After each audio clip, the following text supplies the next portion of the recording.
ಎಲ್ರಿಗೂ ನಮಸ್ಕಾರ ಪ್ರಿಯ ವೀಕ್ಷಕರೇ, ನನ್ನ ಗುರು ಪರಂಪರೆ ಯೂಟ್ಯೂಬ್ ಚಾನಲ್ಗೆ ಸ್ವಾಗತ. ಇವತ್ತಿನ ವಿಷಯ ಏನು ಅಂತಂದರೆ, ನಾರಾಯಣ ಬಲಿ ಕರ್ಮ ವಿಧಾನ ಅಥವಾ ನಾರಾಯಣ ಬಲಿಯನ್ನು ನಾವು ಯಾವಾಗ ಮಾಡಿಸ್ಬೇಕು ಅನ್ನೋ ವಿಷಯನ ಹೇಳ್ತಾ ಇದ್ದೀನಿ. ನೋಡಿ, ನಾರಾಯಣ ಬಲಿ ಅಂತ ಹೇಳಿದಂತಹ ಸಂದರ್ಭದಲ್ಲಿ ಅದಕ್ಕೆ ಅದರದೇ ಆದಂತಹ ರೀತಿ ನೀತಿ ವಿಧಿವಿಧಾನಗಳು ಇದೆ. ಅದನ್ನು ನಾವು ಸರಿಯಾಗಿ ಖಂಡಿತವಾಗ್ಲೂ ಮಾಡಿದಂಥ ಸಂದರ್ಭದಲ್ಲಿ ಖಂಡಿತವಾಗ್ಲೂ ಅದಕ್ಕೆ ಫಲ 100ಕ್ಕೆ 100 ಸಿಕ್ಕೇ ಸಿಗ್ತದೆ ಅಂತ ಹೇಳ್ತೀನಿ. ಸೊ ನೋಡಿ, ಇದನ್ನು ಯಾವಾಗ ಮಾಡಿಸ್ಬೇಕು ಅಂತೇಳಿದರೆ, ನಮ್ಮ ವಂಶದಲ್ಲಿ ಯಾರಾದರೂ ಅಕಾಲ ಮೃತ್ಯುವಿಂದ ಅಕಾಲ ಮರಣಕ್ಕೊಂದಾಗಿದ್ದರೆ ಅಥವಾ ದುರ್ಮರಣಗಳೇನಾದರೂ ಗತಿಸಿದರೆ ಇದಕ್ಕೆ ನಾರಾಯಣ ಬಲಿ ಮಾಡಿದರೆ ಖಂಡಿತವಾಗ್ಲೂ ಅಂತಹ ಪ್ರೇತಗಳು ತೃಪ್ತಿಯಾಗಿ ಒಂದು ವಿಷ್ಣುವಿನ ಒಂದು ಲೋಕಕ್ಕೆ ಸೇರುತ್ತೆ. ಆ ಲೋಕದಲ್ಲಿ ಒಂದು ಸ್ಥಾನವನ್ನು ತಗೊಳ್ಳುತ್ತೆ ಅಥವಾ ಪಿತೃಮಂಡಲದಲ್ಲಿ ಹೋಗಿ ಸಿಕ್ಕಿ ಅಲ್ಲಿ ಅದಕ್ಕೆ ಶಾಂತಿ ಸಿಗುತ್ತೆ ಅಥವಾ ಮುಕ್ತಿ ಸಿಗುತ್ತೆ ಅಥವಾ ಅನ್ನ ಆಹಾರ ಪಾನೀಯಗಳು ಸಿಕ್ಕಿ ಅದಕ್ಕೆ ಶಾಂತಿ ದೊರಕುತ್ತೆ. ಅದಕ್ಕಾಗಿ ನಾರಾಯಣ ಬಲಿಯನ್ನು ಮಾಡಬೇಕು. ಎಷ್ಟೋ ಬಾರಿ ನಮ್ಮ ಒಂದು ಪೂರ್ವಿಕರೇ ಆಗಿರ್ಬೋದು ಅಥವಾ ನಮ್ಮ ಮನೆಯಲ್ಲೇ ಒಂದು ವಂಶಸ್ಥರು ದುರ್ಮರಣಕ್ಕೆ ಈಡಾಗಿದ್ದಂತಹ ಸಂದರ್ಭದಲ್ಲಿ ಅವರು ಪ್ರೇತದ ರೂಪದಲ್ಲಿ ಅಲಿಯುತ್ತಿದ್ದರೆ ಅಂತ ಹೇಳಿಬಿಟ್ಟು ನಾರಾಯಣ ಬಲಿ ಮಾಡಿಸಿ ಅಂತ ಹೇಳಿರ್ತಾರೆ. ಇದನ್ನು ಖಂಡಿತವಾಗ್ಲೂ ಅದನ್ನು ಇಲ್ಲ ಅಂತ ಹೇಳಲ್ಲ. ಆದರೆ ಅಂತಹ ಪ್ರೇತಗಳು ನಿಮ್ಮ ದೇಹದಲ್ಲಿ ಇದೆಯಾ ಅಥವಾ ನಿಮ್ಮ ಮನೆಯ ಹೊರಗಡೆ ಸಂಚಾರ ಆಗ್ತಾ ಇದೆಯಾ ಅಂತೇಳಿ ಇದನ್ನು ಮೊದಲಿಗೆ ನಾವು ಪತ್ತೆ ಹಚ್ಕೊಂಡು ಆನಂತರದಲ್ಲಿ ನಾರಾಯಣ ಬಲಿ ಅಥವಾ ಪ್ರೇತ ಸಂಸ್ಕಾರ ಏನಿದೆ ಅದಕ್ಕೆ ನಾವು ಕೈ ಹಾಕಬೇಕಾಗುತ್ತೆ ಅಂತ ಹೇಳ್ತೀನಿ.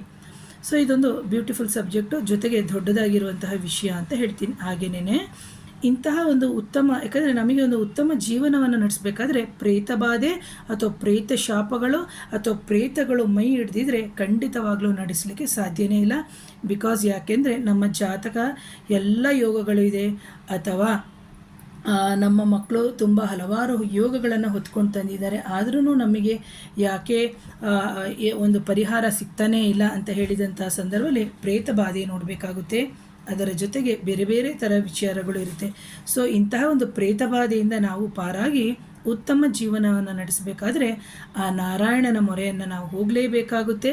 ಅದಕ್ಕೆ ನಾರಾಯಣ ಬಲಿ ಅತ್ಯವಶ್ಯಕವಾಗಿ ಎಷ್ಟೋ ಜನ ಮಾಡಿಸ್ತಾರೆ. ಹಾಗಾಗಿ ಇಂತಹ ಒಂದು ಪ್ರೇತಗಳಿಗೆ ಮುಕ್ತಿ ಕೊಟ್ಟು ಸಲಹುವವನೇ ಆ ನಾರಾಯಣ ಅಂತೇಳಿ ಒಂದು ಕಡೆ ಹೇಳ್ತಾರೆ. ಹಾಗಾಗಿ ಆ ಪರಮಾತ್ಮನೇ ಗತಿ ಅಂತ ಹೇಳ್ತಾರೆ. ಹಾಗಾಗಿ ಜಾತಕವನ್ನು ಎಷ್ಟೋ ಜನಕ್ಕೆ ತೋರಿಸಿದಾಗ ತಂದೆ ತಾಯಂದಿರು ನೀವು ನೋಡ್ಬೋದು, ಒಂದು ಒಳ್ಳೆಯ ಅಧಿಕಾರ ಇರೋದಿಲ್ಲ, ಜೊತೆಗೆ ಪಿತೃಗಳಿಗೆ ಸಮಸ್ಯೆಗಳಿರ್ತದೆ, ಜೊತೆಗೆ ಮನೆಯಲ್ಲಿ ಕಾದಾಟ ಗಲಾಟೆ, ಶುಭ ಕಾರ್ಯಗಳು ನಡೆಯೋದೇ ಇಲ್ಲ, ಗರ್ಭಪಾತಗಳಾಗೋದು, ಆಸ್ತಿಯಲ್ಲಿ ಸಮಸ್ಯೆ, ಕೋರ್ಟಿನಲ್ಲಿ ಸಮಸ್ಯೆ, ಹೀಗೆ ಹಲವಾರು ಸಮಸ್ಯೆಗಳಿರುತ್ತೆ. ಇಲ್ಲಿ ನಾರಾಯಣ ಬಲಿ ಅಂತ ಹೇಳಿದಂತಹ ಸಂದರ್ಭದಲ್ಲಿ ನಾವು ನೋಡಬೇಕಾಗುತ್ತೆ, ನಾರಾಯಣ ಬಲಿ ಮಾಡಿದರೆ ಅದು ಅವರ ಪಿತೃವಂಶಕ್ಕೆ ಅಥವಾ ಪಿತೃಕುಲಕ್ಕೆ ಸರ್ವಕಾರಣ್ಯ ಆಗುತ್ತೆ. ಹಾಗೆ ಸಮಸ್ತ ಕಾರಣ್ಯ ಪಿತೃವರ್ಗಕ್ಕೂ ಮಾತೃವರ್ಗಕ್ಕೂ ತೃಪ್ತಿ ಕೊಡುತ್ತೆ ಅಂತ. ಇದರಲ್ಲಿ ನಮಗೆ ಪ್ರೇತ ನಾರಾಯಣ ಬಲಿ, ಮೋಕ್ಷ ನಾರಾಯಣ ಬಲಿ, ಕಾಮ್ಯ ನಾರಾಯಣ ಬಲಿ ಅಂತ ಹೇಳ್ಬಿಟ್ಟು ವಿಧಿವಿಧಾನಗಳಿದೆ. ಇದು ಯಾವುದು ಮಾಡ್ತಾರೆ ಆಯಾಯ ಒಂದು ಯಾರು ಪರಿಹಾರವನ್ನು ಮಾಡ್ತಾರೆ ಅದು ಅವರಿಗೆ ಬಿಟ್ಟಿರುವಂಥದ್ದು ಅಂತ. ಯಾಕಂದರೆ ಇದರಲ್ಲಿ ಓಂ ನಾರಾಯಣಾಯ ನಮಃ ಅಂತೇಳಿ ಅಷ್ಟಾಕ್ಷರಿ ಮಂತ್ರವನ್ನು ಅವರು 10,000 ಜಪ ಮಾಡಬೇಕು ಅಂತ ಹೇಳ್ತಾರೆ. ಆದರೆ ಇವತ್ತಿನ ದಿನ ಎಲ್ಲ ಮೊಬೈಲ್ ತಿಕ್ತಾ ಕೂತಿರ್ತಾರೆ ಬಂದಿರುವಂತಹ ಕರ್ತೃಗಳು.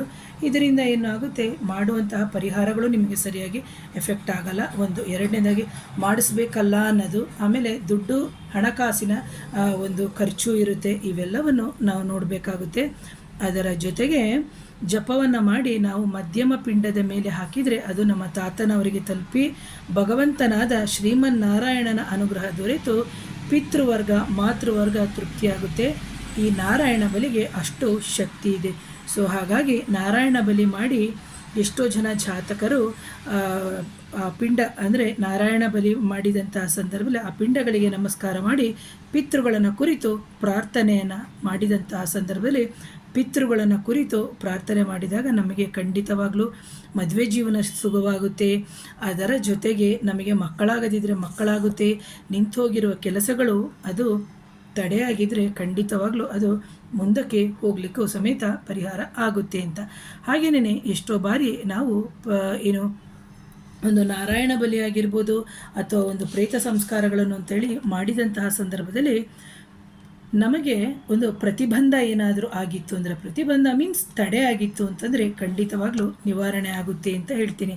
ಯಾವಾಗ ನಮಗೆ ಒಂದು ಬಾಧೆ ಅಥವಾ ನಿವೃತ್ತಿ ಬೇಕಾದಂಥ ಸಂದರ್ಭದಲ್ಲಿ ಇವೆಲ್ಲವನ್ನು ಮಾಡ್ತವೆ. ಯಾಕಂದರೆ ಯಾವಾಗ ನಮ್ಮ ಏನು ಆತ್ಮದ ಅಲೆದಾಟ ಅಥವಾ ಆತ್ಮದ ಕಾದಾಟಗಳು ಜಾಸ್ತಿ ಆದಂತಹ ಸಂದರ್ಭದಲ್ಲಿ ಇಂತಹ ಕಾರ್ಯಗಳನ್ನು ನಾವು ಮಾಡಿಸ್ತೀವಿ. ಆದರೂ ನಮಗೆ ಪರಿಹಾರ ಆಗಲಿಲ್ಲ ಅಂತಹ ಸಂದರ್ಭದಲ್ಲಿ ನಾವು ನೋಡಬೇಕು, ಇದು ಪ್ರೇತ ದೇಹದಲ್ಲಿ ಇದೆಯಾ ಅಥವಾ ಅನ್ಯ ದೇಹದಲ್ಲಿ ಇದೆಯಾ ಅಥವಾ ಮನೆಯಲ್ಲಿದೆಯಾ, ಇದು ಟೋಟಲ್ ಓವರಾಲ್ ಆಗಿ ಇದೊಂದು ನೋಡಿಬಿಟ್ಟು ನಿರ್ಧಾರವನ್ನು ಮಾಡುವಂಥದ್ದು ಅಂತ. ಹಾಗೆ ಈ ಕಾರ್ಯವನ್ನು ಮಾಡಬೇಕಾದ್ರೆ ಪುರುಷರೇ ಮಾಡಬೇಕು, ಸ್ತ್ರೀ ಮಾಡೋಂಗಿಲ್ಲ ಅಂತಲೇ ಹೇಳ್ತಾರೆ.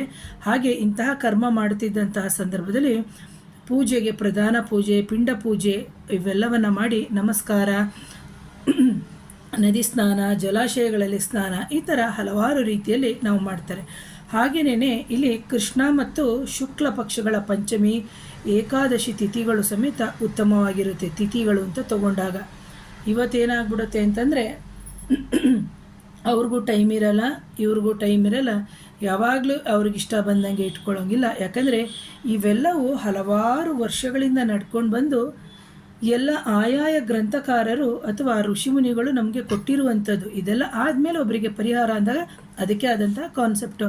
ಸೋಮವಾರ ಗುರುವಾರಗಳು ಮಾಡಿದ್ರೆ ಶುಭ ಅಂತೇಳಿ. ಇವತ್ತೇನಾಗುತ್ತೆ ಅಂದರೆ ಇನ್ನೇನು ಅವರು ಕೂತ್ಕೊಂಡಿರ್ತಾರೆ, ಇಲ್ಲಿ ಹೆಣ್ಮಕ್ಳು ಮೈಲಿಗೆ ಆಗ್ಬಿಡೋದು, ಅಥವಾ ಅವ್ರ ಹೆಂಡತಿ ಮೈಲಿಗೆ ಆಗ್ಬಿಡೋದು, ಅಥವಾ ಇನ್ನೇನು ಹೋಗಬೇಕು ಅಲ್ಲಿ ಅಂತೇಳಿ ಇವರಿಗೆ ಸಮಸ್ಯೆಗಳಾಗ್ಬಿಡೋದು, ಮನೇಲಿ ಯಾರಿಗೂ ಚಳಿ ಬರೋದು, ಜ್ವರ ಬರೋದು, ಗಲಾಟೆಗಳು ಮಾಡೋದು. ಯಾವುದೇ ಪರಿಹಾರಗಳನ್ನು ಮಾಡ್ಕೋಬೇಕಾದ್ರೆ ಖಂಡಿತವಾಗ್ಲೂ ಇವೆಲ್ಲ ಸಮಸ್ಯೆಗಳು ಇದ್ದೇ ಇರುತ್ತೆ. ಅದಕ್ಕೆ ನೀವು ಶನೀಶ್ವರನ ಮಂತ್ರವನ್ನು ಜಪ ಮಾಡ್ಕೋಬೇಕಾಗುತ್ತೆ. ಜೊತೆಗೆ ಇದೆಲ್ಲದಕ್ಕೂ ಕಾರಣಕರ್ತರಾಗಿರುವಂಥ ನಮ್ಮ DNA ಕ್ಲೆನ್ಸ್ ಆಗಬೇಕು. ನೀವು ನೋಡಿರ್ತೀರಿ, ನಾಗದೇವ್ರು ಬಂದು ಈ ರೀತಿ ಇರುತ್ತೆ ಅಂದರೆ ನಮ್ಮ DNA ರೂಪದಲ್ಲಿ ಇರುತ್ತೆ.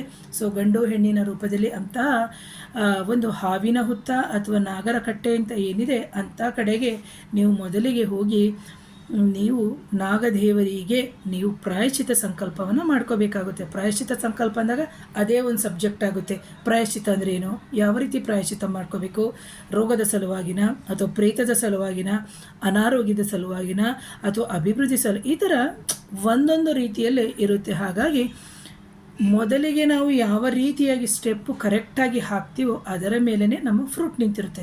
ರೂಟ್ ಸರಿಯಾಗಿ ಹೋದ್ರೇ ನಮಗೆ ಫ್ರೂಟು ಸಿಗೋದು. ಇಲ್ಲದಿದ್ದರೆ ನಾವೇನು ಮಾಡ್ತೀವಿ, ನಾವು ಇಷ್ಟೆಲ್ಲ ಮಾಡಿಸಿದ್ದೀವಿ ನಮಗೆ ಪರಿಹಾರನೇ ಆಗಿಲ್ಲ ಅಂತ ಹೇಳಿದಂಥ ಸಂದರ್ಭದಲ್ಲಿ ನಾವು ಯಾವ ರೀತಿ ರೂಟ್ ಹುಡುಕ್ಬಿಟ್ಟು ಅದಕ್ಕೆ ನಾವು ಮಾಡುವಂಥದ್ದು ಮುಖ್ಯ ಆಗುತ್ತೆ. ಯಾವಾಗ ನೀವು ಸರಿಯಾದ ರೀತಿಯಲ್ಲಿ ಹೋಗಿದಂತಹ ಸಂದರ್ಭದಲ್ಲಿ ನಿಮಗೆ ಪಿತೃಗಳೇ ಆಗಲಿ, ದೈವಗಳೇ ಆಗಲಿ, ಗುರುಗಳೇ ಆಗಲಿ ನಿಮಗೆ ಒಲಿತಾರೆ, ನಿಮಗೆ ಆಶೀರ್ವಾದವು ಸಿಗುತ್ತೆ. ಇಲ್ಲಿ ಆಡಂಬರಕ್ಕೆ ಯಾವ ದೈವವಾಗಲಿ ಯಾವ ಪಿತೃಗಳೇ ಆಗಲಿ ನಿಮಗೆ ಒಲಿಯಲ್ಲ. ಇದು 100ಕ್ಕೆ 100 ಸತ್ಯ. ಯಾವಾಗಲೂ ನೀವು ಪ್ರೀತಿಪೂರ್ವಕವಾಗಿ ಶ್ರದ್ಧೆಯಿಂದ ಭಕ್ತಿಯಿಂದ ನೀವು ಮಾಡ್ತೀರ, ಮುಂದಿನ ಒಳ್ಳೆಯ ಭವಿಷ್ಯವನ್ನು ನೀವು ಪಡಿತೀರಿ. ಅದು ನಾರಾಯಣ ಬಲಿಯಾಗಿರ್ಬೋದು, ಸರ್ಪ ಸಂಸ್ಕಾರಗಳಾಗಿರ್ಬೋದು, ಆಶ್ಲೇಷ ಬಲಿಯಾಗಿರ್ಬೋದು, ಅಥವಾ ಪ್ರೇತ ಸಂಸ್ಕಾರ ಬಲಿಗಳಾಗಿರ್ಬೋದು, ಅಥವಾ ಉಚ್ಚಾಟನ ಹೋಮಗಳಾಗಿರ್ಬೋದು, ಅಥವಾ ನಾಗರ ಏನು ಹುತ್ತಕ್ಕೆ ಪ್ರದಕ್ಷಿಣೆ ಹಾಕಿರ್ಬೋದು, ಇವೆಲ್ಲವನ್ನು ನಾವು ಪಡಿತೀವಿ. ಹಾಗಾಗಿ ಯಾವಾಗ ನಾರಾಯಣ ಬಲಿಯನ್ನು ನಾವು ಮಾಡಬೇಕು ಅಂತ ಹೇಳಿದಾಗ ಅದಕ್ಕೂ ಒಂದು ಕಾನ್ಸೆಪ್ಟ್ ಇದೆ. ಯಾವಾಗ ನಾರಾಯಣ ಬಲಿ ಮಾಡಬೇಕು, ಯಾವಾಗ ಪಿತೃಗಳು ಅಥವಾ ನಮ್ಮ ವಂಶದಲ್ಲಿ ಯಾರು ಗತಿಸಿದ್ದಾರೆ, ಅದು ಸ್ತ್ರೀಯ, ಅದು ಪುರುಷನ, ಅಥವಾ ಇದು ಮಕ್ಕಳ ಅಂತ ಹೇಳಿಬಿಟ್ಟು ಅದನ್ನು ಸಮೇತ ನಾವು ನೋಡಿಬಿಟ್ಟು ಅದನ್ನು ಕಂಡಿಡ್ಕೋಬೇಕು. ಫಸ್ಟ್ ಬಂದು ಅದನ್ನು ಕಂಡಿಡಿದು ಆನಂತರದಲ್ಲೇ ನಾವು ಸರಿಯಾದ ವಿಧಿವಿಧಾನದಲ್ಲಿ ಹೋದರೆ ಖಂಡಿತವಾಗಲಿ ನಾನು ಹೇಳ್ದಂಗೆ ಪ್ರೇತನಾರಾಯಣ ಬಲಿಯಾಗಿರ್ಬೋದು, ಮೋಕ್ಷ ನಾರಾಯಣ ಬಲಿಯಾಗಿರ್ಬೋದು, ಏನು ಕಾಮ್ಯ ನಾರಾಯಣ ಬಲಿ, ಈ 3 ವಿಧಾನದಲ್ಲಿ ಇದನ್ನು ಒಟ್ಟಿಗೆ ಮಾಡ್ಬೋದಾ ಅಥವಾ ಪ್ರತ್ಯೇಕವಾಗಿ ಮಾಡ್ಬೋದಾ, ಇದು ಯಾರ ಹೆಸರಿನಲ್ಲಿ ಮಾಡಬೇಕು, ಯಾವ ಪ್ರೇತ, ಎಷ್ಟು ವರ್ಷದ ಪ್ರೇತ, ಎಷ್ಟು ವರ್ಷದ ಹಿಂದೆ ಗತಿಸಿತು, ಇವೆಲ್ಲವನ್ನು ನಾವು ಸರಿಯಾದ ವಿಧಿವಿಧಾನದಲ್ಲಿ ಹೋದರೆ ಖಂಡಿತವಾಗ್ಲೂ ನಮಗೆ ಒಳ್ಳೆಯದಾಗುತ್ತೆ ಅಂತ ಹೇಳ್ತಾರೆ. ಯಾಕಂದರೆ ಕೆಲವರು ಪುರುಷ ಸೂಕ್ತದಿಂದ ಶುರು ಮಾಡ್ತಾರೆ, ಯಾಕಂದರೆ ಅವ್ರದ್ದೇ ಆದಂತಹ ರೀತಿ ಇರುತ್ತೆ. ಆನಂತರ ವಿಷ್ಣು ಸಾಲಿಗ್ರಾಮದಿಂದ ಪೂಜೆ ಮಾಡಿ, ತುಳಸಿ ದಳ, ಈ ಥರ ಎಲ್ಲ ಅವ್ರದ್ದೇ ಆದಂಥ ವಿಧಿವಿಧಾನಗಳಿಂದ ನಾವು ಮಾಡಬೇಕಾಗುತ್ತೆ. ಆದರೆ ಬೇಸಿಕ್ಕು ನಾವು ಕರೆಕ್ಟಾಗಿ ಹಾಕ್ತಂದರೆ ಖಂಡಿತ ನಮಗೆ ಪರಿಹಾರ ಆಗುತ್ತೆ ಅಂತ ಹೇಳ್ತೀನಿ. ಇನ್ನು ನಾರಾಯಣ ಬಲಿಯ ವಿಚಾರವಾಗಿ ಹೇಳ್ತಾ ಹೋಗ್ತು ಅಂದರೆ ಇನ್ನೂ ಹಲವಾರು ವಿಚಾರಗಳನ್ನ ಹೇಳ್ತಾ ಹೋಗ್ಬೋದು. ಹಾಗಾಗಿ ಇಂತಹ ಒಂದು ಪ್ರೇತ ಬಾಧೆ, ಮಾಂತ್ರಿಕ ಬಾಧೆಗಳು ಇವೆಲ್ಲವೂ ಇರುವಂತಹ ಸಂದರ್ಭದಲ್ಲಿ ನಾವು ಮೂಲದಲ್ಲಿ ನಾವು ಸರಿ ಮಾಡ್ಕೊಂಡು ಹೋದರೆ ನಮ್ಮ ಪಿತೃಗಳು ನಮ್ಮ ದೇವರುಗಳು ಸಮೇತ ಒಂದು ಏನು ನಮ್ಮನ್ನು ಋಣಮುಕ್ತರಾಗಿ ಮಾಡಲಿಕ್ಕೆ ಪ್ರೀತಿಯಿಂದ ಬರ್ತಾರೆ ಅಂತ ಹೇಳ್ತಾ ಇವತ್ತಿನ ವಿಡಿಯೋನ ಮುಗಿಸ್ತೀನಿ. ಹಾಗಾಗಿ ಇದೆಲ್ಲವೂ ಒಂದು ಪಿತೃ ಪಕ್ಷದಲ್ಲೇ ಕೊಡ್ತಾ ಇದ್ದೀನಿ. ಯಾಕಂದರೆ ಪಿತೃಗಳ ಋಣ ತೀರಿಸ್ಕೊಂಡು ಆನಂತರ ನಾವು ದೈವ ಋಣ ಋಷಿ ಋಣ ತೀರಿಸಿದ್ರೆ ಖಂಡಿತವಾಗ್ಲೂ ನಮಗೆ ಒಳ್ಳೆಯದಾಗುತ್ತೆ ಅಂತ ಹೇಳ್ತಾ ಇವತ್ತಿನ ವಿಡಿಯೋನ ಮುಗಿಸ್ತೀನಿ. ಯಾರಿಗಾದರೂ ಮಾಂತ್ರಿಕ ಬಾಧೆ ನಕಾರಾತ್ಮಕ ಶಕ್ತಿಗಳ ಸಮಸ್ಯೆ ಇತ್ತು ಅಂತಂದರೆ ನನ್ನ ನೇರ ಭೇಟಿಗೆ ಅವಕಾಶ ಇರುತ್ತೆ. ನನ್ನ ವಾಟ್ಸಪ್ ನಂಬರ್ ಬಂದು 7019806595 ವಾಟ್ಸಪ್ ಮುಖಾಂತರ ಸಂಪರ್ಕ ಮಾಡಿ ಅಂತ ಹೇಳ್ತಾ ಇವತ್ತಿನ ವಿಡಿಯೋನ ಮುಗಿಸ್ತೀನಿ. ಮತ್ತೊಮ್ಮೆ ಧನ್ಯವಾದಗಳು.